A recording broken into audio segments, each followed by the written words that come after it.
Yo, what's going on, everyone? It's your boy DLloyd. So this morning we heard by Adrian Wojnarowski that the Brooklyn Nets have decided to mutually part ways with Kenny Atkinson.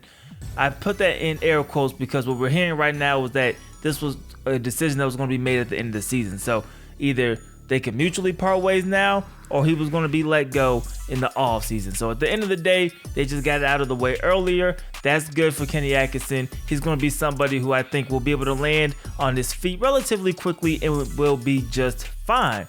But there's a couple of things that we want to take away from this decision by Brooklyn. A decision, in my opinion, was somewhat shocking and something that doesn't 100% make sense in terms of being beneficial for Brooklyn. Now, we're hearing that this was something that both parties have talked about and something that's kind of they've been working towards in the background. So it's shocking for us, the public. It may not be so shocking for some people in that organization.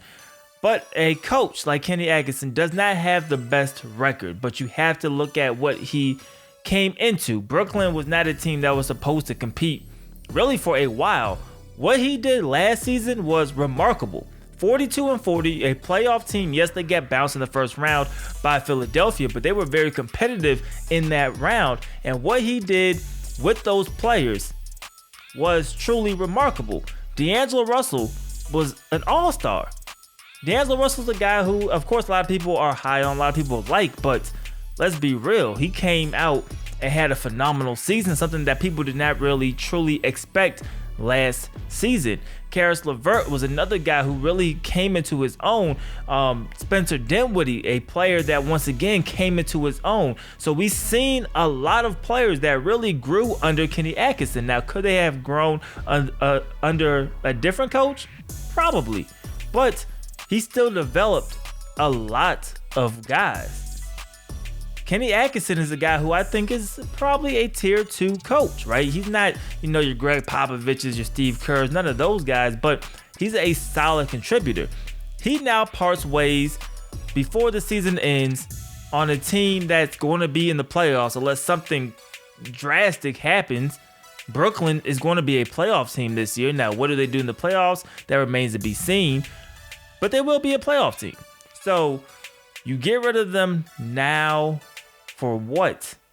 Doesn't really make too much sense to me. Doesn't 100% add up. You then look at the players' reactions, and if Kenny Atkinson was a guy that had the support of a Kyrie Irving, had the support of a Kevin Durant, will he be gone at this point? I do not think so at all.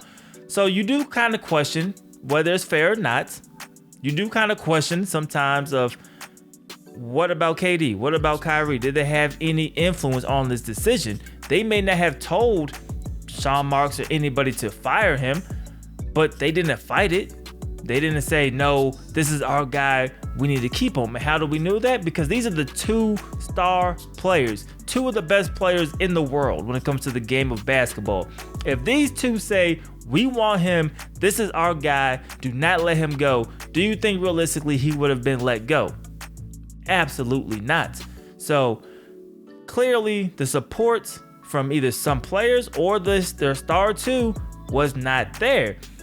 But then Kevin Durant, Kyrie Irving also have a track record of bringing in new coaches. I mean, the only reason Kevin Durant didn't get rid of Steve Kerr is because you had Draymond Green, Klay Thompson, Steph Curry that were kind of over that would have went crazy if Kevin Durant said anything like that. But of course, Kevin Durant just decided to leave town completely, go from one coast to another coast. Maybe that could have been a major reason why. We've seen same thing with Kyrie Irving. He's kind of bounced around from coaches to coaches. Not all his faults, of course, but they don't have the best track record. Now, with that said, you can't go back now. Atkinson's gone. He's gone, right? He's not there no more. When you try to replace him as your head coach, who's out there? Who do you bring in? You're hearing names like Mark Jackson is a guy who could potentially be brought in. You're hearing about David Fizdale, who could be brought in. Ty Lue, who could be brought from the Clippers bench. He could potentially become the head coach. These are names that are thrown out there. Now, all 3 of these guys, in my opinion, are pretty good coaches. Once again, I wouldn't put none of these in the elite coaching realm, but your tier 2 guys, very good to pretty good coaches. I guess you will slide each one of those three in those categories, at least to me. I don't think none of them are bad coaches, but do you improve that much?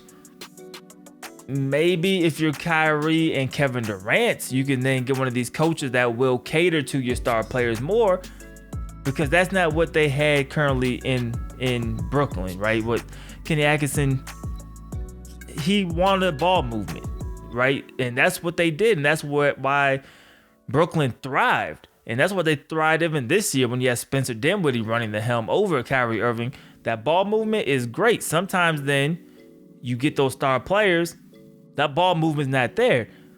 Kenny Atkinson could be screaming, hey, move the ball, swing it, swing it. Kyrie's about to be in ISO mode. KD's going to be in ISO mode. It may not work.